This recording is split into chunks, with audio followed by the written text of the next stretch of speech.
ఇప్పుడు ఆయన ఏం చేసిండ్రు వచ్చి ఆయన చేతిలో ఉన్నది ఇది. ఏం మాట్లాడతాను? అరే ఉన్నదే మాట్లాడతాను. ఏం నువ్వు ఆగురా, ఏం మాట్లాడితే నాకు పెట్టు, నువ్వు ఆగు. అరే నాకు ఇనత్తలే అనుకుంటానవా? అసలు నువ్వు ఎవరు ఏం మాట్లాడతాను ఏమన్నా అర్థమైతుందా? అరే జరిగిందే మాట్లాడినా, నేను మాట్లాడినా ఏం జరిగింది ఏం మాట్లాడి నువ్వేం చూసినావు అసలు? ఏంది బాబాయ్ ఇది? ఏమనలేదు నీ అడుగు పెట్టుడు ఏంది? ఇది ఏమైంది అసలు? ఏంద్రా ఏమైంది? అరే ఏం మాట్లాడలేక ఇష్టం మాట్లాడతాడమ్మా అంటే ఆడేదో కొంచెం తాగున్నాడు. అరే పోరా రమేష్ ఇక్కడ ఉంటే వెళ్ళేటట్టున్నది. తాగుంటే ఏది పడితే అది మాట్లాడతాడా? ఏమన్నాడా?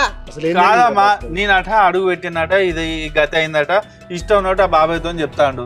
నేనట బంగారు దూర ఆ బంగారు దూర అప్పుడు పెళ్లి పెట్టుకుంటే ఆ పెళ్లి ఒప్పుకోలేదు, ఇప్పుడు మంచి సంబరంలో ఈయన అడుగు పెట్టిండు, ఇదో గతి పట్టింది వీళ్ళకు అనుకుంటే ముచ్చట చెప్తాడు. ఏంది భాస్కర్ ఈ ముచ్చట్లండి? అట్లేం అనలేదురా, వాడు ఏదో కొంచెం తాగున్నాడు, జరిగిన విషయం మాట్లాడతాడు.